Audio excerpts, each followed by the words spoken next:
Tidak mabit di Musdalifah. Apakah hajinya sah? Pertanyaan ini mungkin terdengar sederhana, tapi bagi calon jamaah haji 2026, ini bukan pertanyaan kecil. Ini menyangkut keabsahan ibadah seumur hidup. Ibadah yang biayanya besar, perjuangannya panjang, dan penantiannya bisa belasan bahkan puluhan tahun. Sejak munculnya skema murur dan penyesuaian teknis pada puncak haji, sebagian jamaah mulai merasa resah. Mereka mendengar ada yang tidak turun di Musdalifah, hanya melintas, tidak bermalam, tidak mengumpulkan kerikil seperti biasanya. Lalu muncul kegelisahan. Kalau tidak mabit, apakah hajinya tetap sah? Apakah ini sekadar kebijakan teknis, atau ada dasar syariatnya? Apakah saya akan dikenai dam? Kita perlu membahas ini dengan kepala dingin. Jangan langsung panik, jangan pula langsung menyalahkan. Dalam ibadah haji, ada rukun, ada wajib, ada sunnah. Tidak semuanya memiliki konsekuensi yang sama jika ditinggalkan. Yang terpenting adalah memahami posisi mabit di Musdalifah dalam struktur fikih haji. Apakah ia rukun yang jika ditinggalkan membuat haji batal, ataukah ia wajib yang memiliki ketentuan khusus dan keringanan dalam kondisi tertentu? Sebelum berkesimpulan, mari kita kupas satu persatu dengan pendekatan yang jernih, kritis, dan berdasarkan ilmu, bukan sekadar asumsi. Mabit di Musdalifah adalah salah satu rangkaian penting dalam puncak ibadah haji. Setelah jamaah melaksanakan wukuf di Arafah pada tanggal 9 Zulhijjah, yang merupakan rukun paling utama dalam haji, mereka bergerak menuju Musdalifah pada malam harinya. Musdalifah adalah kawasan terbuka yang terletak di antara Arafah dan Mina. Disinilah jamaah bermalam, berzikir, berdoa, dan mengumpulkan kerikil untuk melempar jumrah keesokan harinya di Mina. Secara praktik umum, jamaah tiba di Musdalifah pada malam hari, lalu bermalam hingga lewat tengah malam atau menjelang subuh. Setelah itu, mereka bergerak menuju Mina untuk melaksanakan lempar jumrah Aqobah pada 10 Zulhijjah. Dalam kajian fikih, mayoritas ulama menyebut mabit di Musdalifah sebagai wajib haji, bukan rukun haji.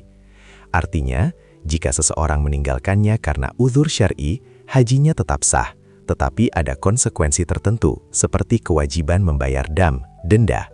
Berbeda dengan wukuf di Arafah yang jika ditinggalkan maka hajinya batal. Namun yang sering tidak dipahami adalah batas minimal mabit itu sendiri. Sebagian pendapat menyebut cukup berada di wilayah Musdalifah setelah tengah malam, walau sesaat. Artinya, tidak harus bermalam penuh hingga subuh, selama sudah memenuhi kadar minimal keberadaan di sana. Disinilah muncul relevansi dengan skema murur pada Haji 2026. Jika jamaah hanya melintas tanpa turun dari bus, apakah itu sudah dianggap berada di Musdalifah? Pertanyaan ini menjadi diskusi penting yang perlu dipahami calon jamaah sejak sekarang, agar tidak hanya mengikuti sistem, tetapi juga mengerti maknanya. Skema murur bukan muncul tanpa alasan. Ini lahir dari evaluasi bertahun-tahun atas kondisi real di Musdalifah saat puncak haji. Bayangkan, jutaan jamaah bergerak hampir bersamaan dari Arafah menuju satu hamparan terbuka yang fasilitasnya terbatas. Kepadatan luar biasa, suhu malam yang tetap panas, akses air dan toilet yang terbatas, serta kelelahan setelah seharian wukuf menjadi kombinasi yang sangat berat, terutama bagi lansia dan jamaah dengan penyakit kronis. Di lapangan, banyak kasus kegawat daruratan justru terjadi di fase ini. Jamaah dengan hipertensi bisa mengalami lonjakan tekanan darah. Penderita diabetes berisiko hipoglikemia atau dehidrasi. Pasien jantung sangat rentan ketika harus berjalan jauh di tengah desakan massa. Karena itulah skema murur diterapkan. Jamaah risiko tinggi diberangkatkan lebih awal dan tidak turun di Musdalifah. Mereka tetap melintasi wilayah Musdalifah, namun tidak bermalam di tanah terbuka. Secara medis, ini jauh lebih aman. Namun disinilah muncul dinamika. Sebagian jamaah merasa kehilangan momen mabit. Sebagian lagi merasa lega karena fisiknya lebih terjaga. Realitas lapangan menunjukkan bahwa keselamatan seringkali harus diprioritaskan tanpa mengabaikan ketentuan syariat. Sekarang, kita masuk ke inti pertanyaan. Tidak mabit di Musdalifah, apakah hajinya sah? Dalam fikih haji, para ulama sepakat bahwa wukuf di Arafah adalah rukun haji.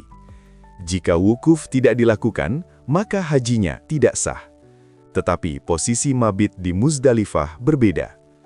Mayoritas ulama dari mazhab seperti Syafi'i, Hanbali, dan sebagian Maliki berpendapat bahwa mabit di Muzdalifah hukumnya wajib haji, bukan rukun. Artinya, jika ditinggalkan tanpa uzur, hajinya tetap sah, tetapi wajib membayar denda. Namun, jika ada uzur syar'i seperti sakit, lansia, atau kondisi yang membahayakan, maka terdapat keringanan. Bahkan dalam riwayat hadis, Rasulullah Shallallahu Alaihi Wasallam memberikan izin kepada perempuan, orang tua, dan kelompok lemah untuk meninggalkan Muzdalifah lebih awal sebelum subuh. Ini menunjukkan adanya konsep rukhsah atau keringanan dalam kondisi tertentu. Mazhab Hanafi bahkan memiliki pandangan yang lebih longgar terkait kadar minimal keberadaan di Muzdalifah selama seseorang sudah berada di wilayah tersebut pada waktu yang ditentukan.